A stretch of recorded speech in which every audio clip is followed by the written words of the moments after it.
สองวังทีแสนงามนักหนายามเมื่ออายได้มาพบน้องแก้วตาว่างามเป็นหนึ่งห้วยหมอวังเรือสั่งนำเรือสุดที่ทราบซึ้งนามอนอายยังข้าหนึ่งส่วนลำพึงคิดถึงบ่ว่างามสาววังเวียงเจ้ามีชื่อเสียงดังกองลือนาม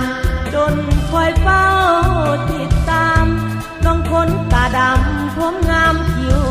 กงเคยคู่น้องนางให้ฝากความหวังด้วยใจซื่อตรงอย่าหักกันมั่นคงบ่ลืมหลงทำอย่างหวัง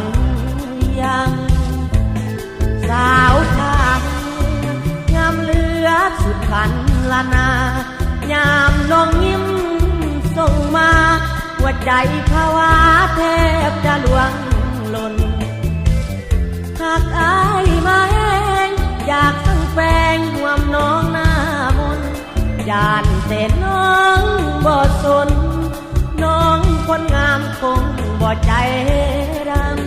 ำยามอายจากลาทางน้องแก้วตาก็เพียงแต่กายหากน้องคิดเห็นใจขอสั่งไว้น้องจงคอยท่าให้ขอฝากเสียงเป็นสำเนียงเสียงเพลงส่งมาน้องอย่าได้ลืมลาคิดถึงควันตาทุกลมหายใจ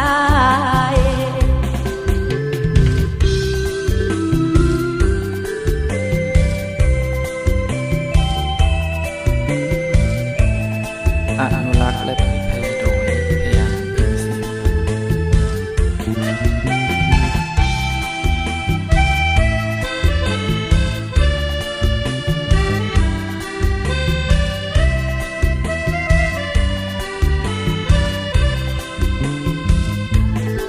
สาวทางงามเลือดสุดพันละนายามน้องยิ้มส่งมาหัวใจภาวะแทบจะลวงหล่นหากอายมาแห้งอยากสั่งแปลงห่วมน้องหน้ามนยานแต่น้องบ่สนน้องคนงามคงบ่ใจด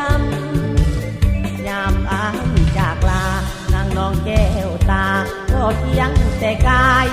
หากน้องคิดเห็นใจขอสามไว้น้องจงคอยท่าไอ้ขอฝากเสียงเป็นสำเนียงเสียงเพลงส่งมาน้องอย่าได้ลืมลาคิดถึงควันตาทุกลมหายใจ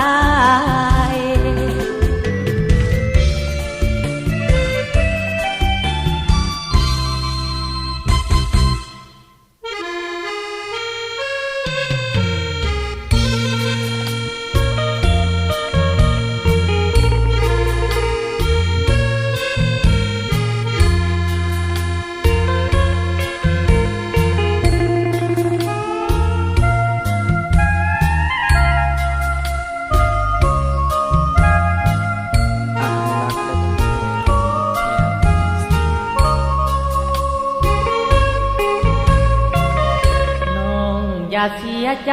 ไปเลยคนดีจงยิ้มเสียทีนาลีน้องอย่ามองไม่อย่าหลั่งน้ำตานั้นมาเป็นเครื่องปลอบใจเมื่อคนหากมีคู่ใหม่ทำใจให้ดีเถิดนาอาย บอกน้องแล้วแก้วตาดวงใจแล้วจะโทษใครเหตุใดเขาเมื่อนี้นานจงหยุดเสียทีคนดีจงเช็ดน้ำตากับใจเสียยังดีกว่าอย่ามัวห่วงเขาอีกลืมจงลืมความหลังครั้งก่อนหากบ่แน่นอนหลอกหลอนผิดหวังดังเคยเมื่อเขาทิ้งนาอายยังหวังคู่อยู่เสมอหากน้องสุดที่จะน้องเอ๋ยอย่าได้สมสารหากคนที่เขาหักเขาเถิดน้องอย่าได้เศร้ามองเนื้อทองน้องอย่ากีดกันหากน้องเพียงใดด้วยใจเมตตาสงสารหากน้องคนเดียวเท่านั้นกว่าวันสิ้นลมหายใจ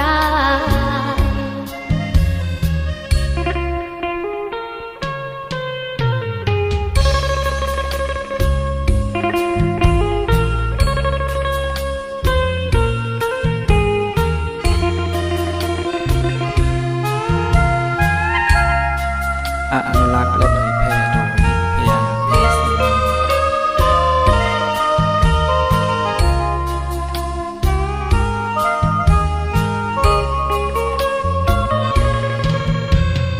ลืมจงลืมความหลังคันก่อนหากบ่แน่นอนหลอกหลอนผิดหวังดังเคยเมื่อเขาทิ้งนาอายยังหวังคู่อยู่เสมอหากน้องสุดที่จะน้องเอ๋ยอย่าได้สมสารหากคนที่เขาหักเขาเถิดน้องอย่าได้เศร้ามองเนื้อทองน้องอย่ากีดกันหากน้องเพียงใดด้วยใจเมตตาสงสารหากน้องคนเดียวเท่านั้นกว่าวันสิ้นลม